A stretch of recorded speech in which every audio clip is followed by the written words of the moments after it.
Assalamualaikum warahmatullahi wabarakatuh. Jumpa lagi dengan saya Firman Wanipin dalam channel Cilote Wanipin. Bapak Ibu yang berbahagia, hari ini saya bersama dengan Insinyur Haji Endra Irwan Rahim MM.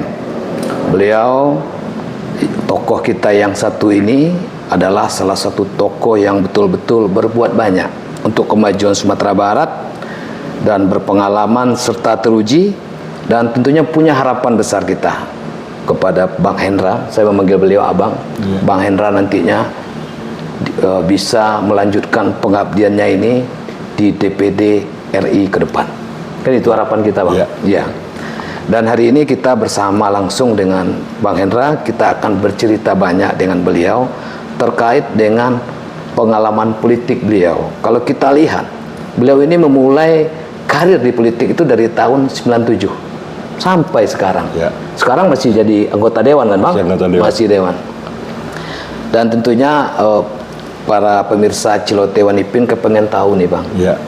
Pengalaman politik Abang itu dimulai dari kapan, dan saat ini pun Abang masih menjadi ketua Dekopinwil Sumatera Barat. Dewan Koperasi Indonesia wilayah Sumatera Barat sudah 2 periode. Ya.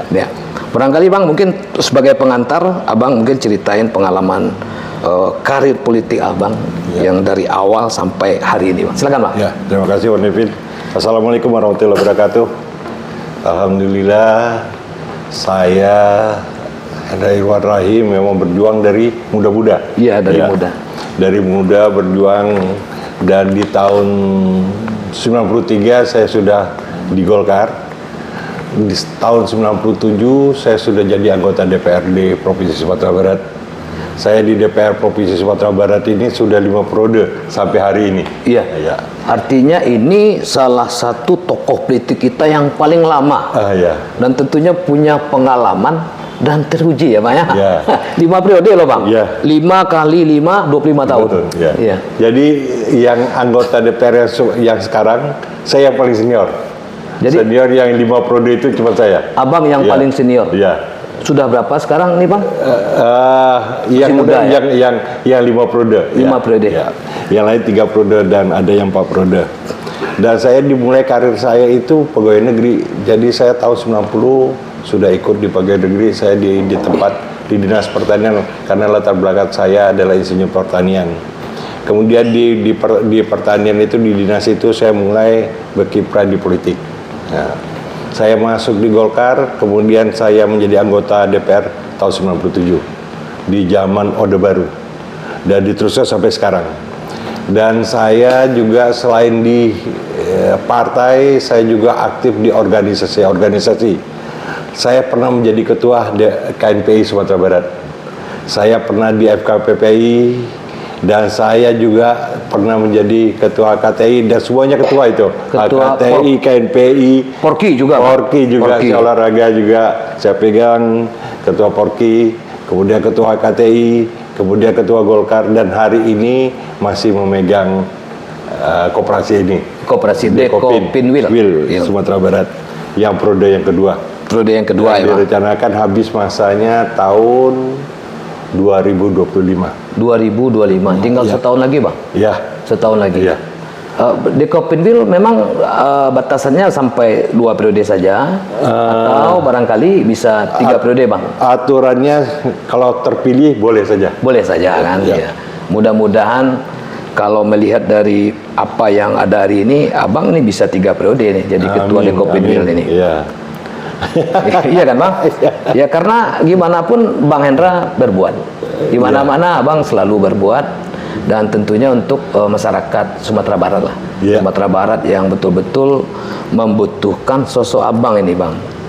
Apalagi hari Sabtu besok, tanggal 13 Juli 2024. Akan diadakan pemilihan ulang. Pemilihan ulang khusus untuk DPD RI, Dapil Sumbar. Dan kita melihat bahwa dengan diulangnya pemilihan ini, PSU khusus DPD ini, terlihat di situ bahwa Abang Hendra yang memiliki pengalamannya 5 tahun sebagai anggota DPRD juga pernah menjadi ketua DPRD Provinsi Sumbar. Ya. Tentunya akan ikut di PSU ini. Ya. Dan tentunya kalau saya melihat Bang Hendra punya peluang besar ini kalau saya melihat nih, untuk bisa duduk sebagai salah seorang senator kita di Senayan sana. Barangkali Bang, pendapat Abang terkait dengan PSU ini gimana nih Bang? PSU ini alhamdulillah karena ada keputusan diulang kembali untuk khusus Sumatera Barat dari perjuangan saudara Irman Gusman. Irman Gusman. Ya.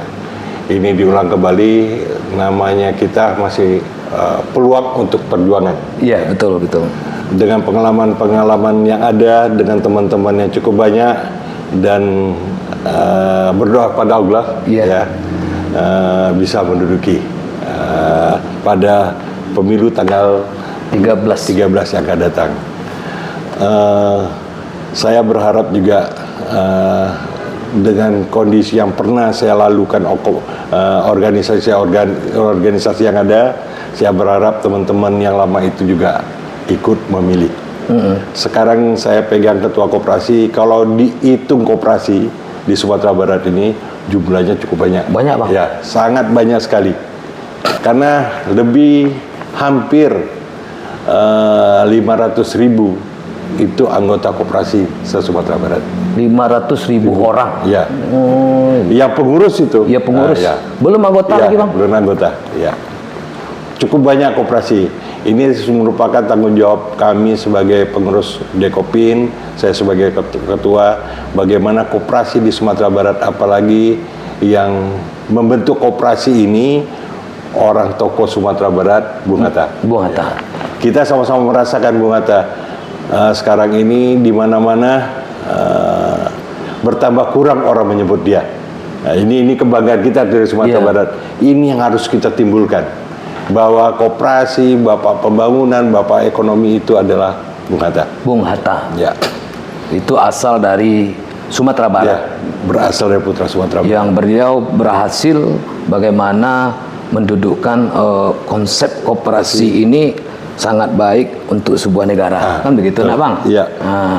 Karena hari ini kita lihat kondisi ekonomi kebanyakan rata-rata dikuasai oleh ekonomi yang kategori seperti ekonomi yang menguasai ekonomi masyarakat ini. Seperti timbul hari ini ada masyarakat yang mengalami misalnya ditarik motornya. Kalau dia lewat koperasi itu aman. Kalau sekarang ini liberal ya. Saya takut bilangnya Bang. Iya kan. Makanya tapi kalau koperasi bentuknya kepunyaan bersama, dimiliki bersama. Dan kalau ini bisa berjalan, ekonomi di Indonesia cukup kuat. Maju Bang. Tetapi perhatian pemerintah terhadap koperasi ini kita lihat bertambah lemah, bertambah turun dari sebelumnya. Dan ini barangkali dengan adanya Dekopin ini di tangan Bang Hendra, ini harus diperjuangkan ke depannya. Apalagi kalau Bang Hendra sempat duduk menjadi DPD RI. Ya kan Bang? Ya, sebab memang koperasi ini megang peran dasar ekonomi ini di koperasi. Inilah salah satu saya berkeinginan untuk berjuang di DPD. Ada orang menyuarakan tentang koperasi, bagaimana undang-undang nanti undang-undang itu juga bisa memperjuangkan tentang koperasi. Karena memang koperasi bertambah hari, perhatian pemerintah bertambah kurang Bang. Kita juga Dekopin Pusat juga, alhamdulillah Ketua Dekopin Pusat juga duduk di DPR RI. Ini misi kita dari Dewan Koperasi bersama-sama seluruh Indonesia, bagaimana koperasi ini bisa berkembang kembali. Tapi gimana pun keinginan orang-orang dari koperasi itu, memang Sumatera Barat daerah kebanggaan. Karena berdirinya koperasi itu karena Bung Hatta. Satu lagi itu Bang Hendra. Kan sebentar lagi juga PSU ini mau jalan nih. Rata-rata pemilih kita saat ini di Kota Padang atau Sumatera Barat kan banyak Gen Z nih. Barangkali Abang bisa memberikan semacam apa kepada adik-adik Gen Z ini, pengalaman terkait dengan bagaimana cara menghadapi dunia hari ini dan menentukan pilihannya ke depannya. Karena kita lihat Gen Z ini jumlahnya itu banyak, sangat banyak bang, sangat banyak pemilih pemula bang, pemilih pemula. Dan tentunya beliau perlu juga arahan dari abang terkait dengan generasi kita ini, memilih pemimpin di pusat itu seperti apa, apa yang harus mereka lakukan, karena sepertiga waktu abang itu habis di politik saya lihat. Silakan Pak Indra. Jadi prinsipnya organisasi ataupun masalah politik dan sebagainya itu memang tidak bisa masa diperam. Masa diperam ya Pak? Ya nggak bisa. Jadi memang harus, kalau bisa, kalau saya karena orang pertanian, masa itu di Batang. Jadi hasilnya juga nikmat. Jadi memang perlu ada perjuangan-perjuangan. Tidak mungkin seseorang itu dikarbitkan dia langsung jadi, dan jadi itu hasilnya akan kualitasnya bagus. Tidak mungkin. Jadi memang perlu anak-anak muda kita bagaimana dari mudanya ikut berorganisasi, supaya mereka mengetahui bagaimana itu berorganisasi, mereka berjuang bagaimana organisasi ini maju. Dan kita berharap anak-anak kita atau adik-adik kita ini menjadi pemimpin-pemimpin di dalam organisasi, baru dia masuk ke politik. Jadi dia matang dulu. Saya lihat beberapa kepala daerah yang kemarin ini juga mereka orang udah aktif, dan kita berharap anak-anak muda kita yang maju maupun untuk pilkada ke depan, termasuk untuk yang lainnya, termasuk DPD, memang kita berharap memang orang-orang yang telah matang di politik ini. Itu orang yang telah teruji dan matang. Karena DPD ini tidak memutuskan anggaran, tapi dia melihat bagaimana kondisi Sumatera Barat, ada aturan-aturan yang tidak dijalankan, kesulitan Sumatera Barat, mereka harus bisa mampu membawa ke tingkat yang lebih di atasnya. Misalnya di salah satu kabupaten ada kegiatan kita misalnya longsor dan sebagainya, kalau tidak mampu bagi daerah itu menganggarkannya, kita harus bertanya dengan kepala daerahnya, kita bawa di tingkat provinsi, disampaikan kepala daerah, baru kita bawa ke pusat. Bagaimana kondisi-kondisi masyarakat, kebutuhan-kebutuhan masyarakat itu bisa teratasi, yang prinsip-prinsipnya seperti itu. Jadi saya tertarik juga nih dengan mendengar filosofi abang nih.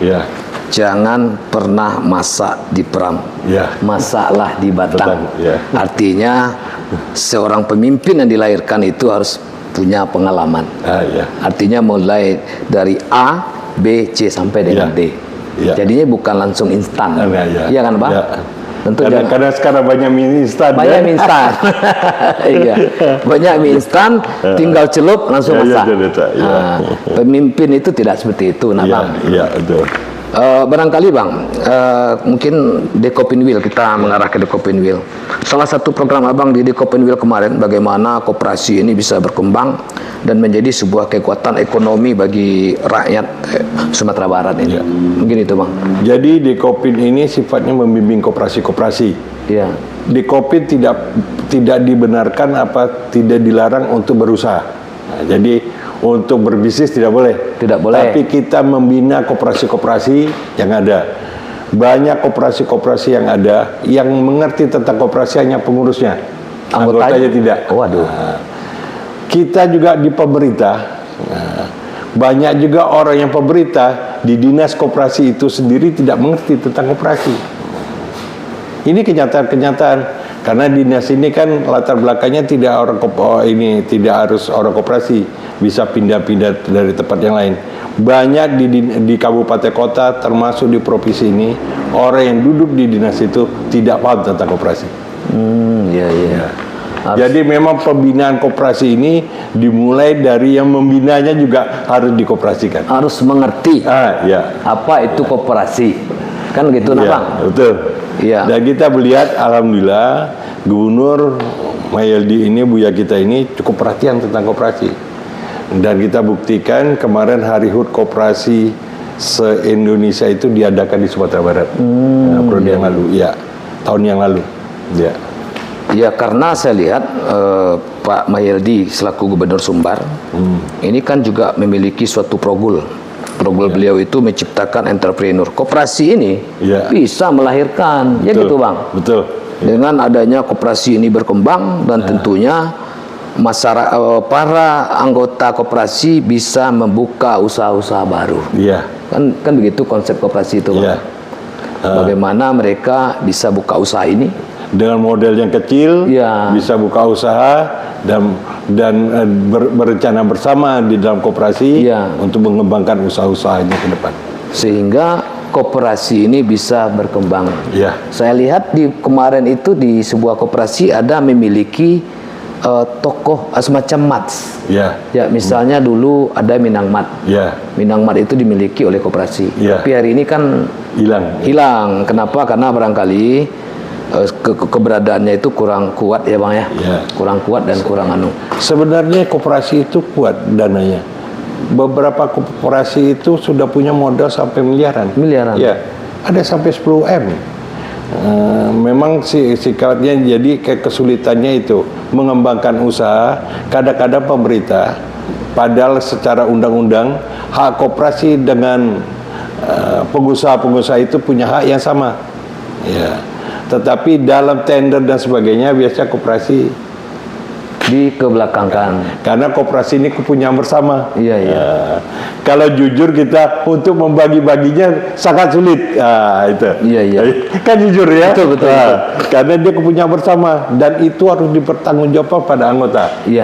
Melalui rapat anggota. Itu akibatnya. Jadi kalau tender apapun ada usaha yang berkaitan dengan keputusan pemerintah, itu sangat sulit koperasi untuk ikut ya Bang ya.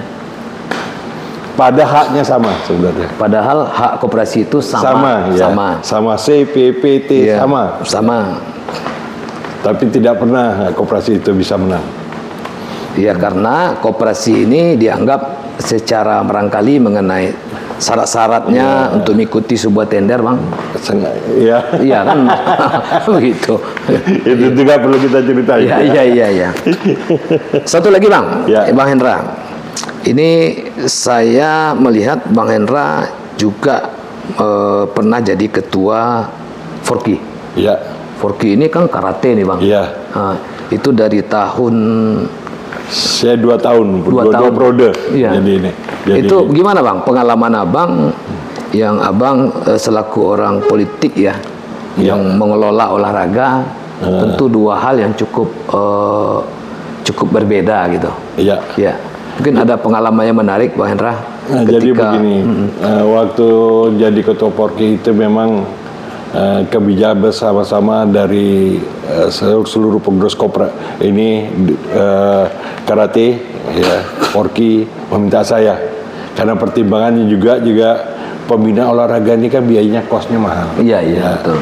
Kalau waktu itu saya jadi ketua Golkar mungkin bisa mencarikan biaya untuk mereka. Dan ini memang bersama-sama kita membesarkan Forki, bagaimana Forki di Sumatera Barat ini berjalan. Jadi saya 2 periode. 2 periode menjadi ketua Forki.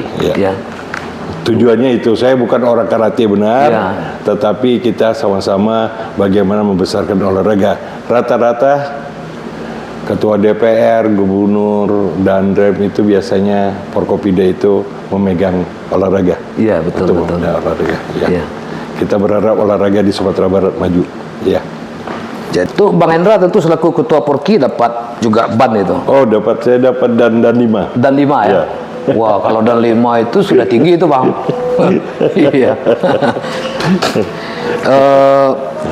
Satu lagi, Bang Hendra. Barangkali juga imbauan Bang Hendra kepada masyarakat Sumatera Barat, karena Bang Hendra kan hari ini masih anggota dewan nih. Kepada daerah-daerah pemilihan Abang dan juga kepada seluruh rakyat Sumatera Barat yang berada di 19 kabupaten kota, seperti apa nantinya bersikap di PSU ini. Kita berharap PSU ini berjalan lancar, jujur dan adil. Kemudian juga bagi organisasi yang pernah saya pimpin, termasuk juga koperasi, mari kita sama-sama ke TPS untuk memilih. Ya, untuk memilih. Jangan Golput. golput ya. Ya. Jadi kita sama-sama TPS karena dari analisa sementara orang karena pemilihan itu hanya DPD, minat orang untuk ke TPS itu sangat rendah. Iya, betul. Jadi kita himbau seluruh masyarakat, mari kita berbondong-bondong untuk ke TPS, pilihlah yang sesuai dari teman-teman sekalian. Ya. Sesuai hati nurani. Ya. Iya, Bang. Ya. Nah, itu Bapak Ibu, para pemirsa Celoteh Wanipin. Jadi itulah tadi bincang-bincang kita dengan Bang Hendra Iwan Rahim yang ke depan akan mengikuti PSU, pemilihan ulang, pemungutan suara ulang untuk DPD RI 2024 Sabtu tanggal 13 Juli 2024. Dan tentunya masyarakat Sumatera Barat jangan lupa datang ke TPS, pilihlah sesuai dengan apa yang ada di hati kita. Ya. Mungkin barangkali itu podcast kita dengan Bang Hendra, dan besar harapan kita Bang Hendra terpilih sebagai wakil kita di Senayan, Ya. salah satu anggota DPD RI. Amin. Gurung Irian Cendrawasih, cukup sekian. Terima kasih. Assalamualaikum warahmatullahi wabarakatuh. Ya. Ya, selamat.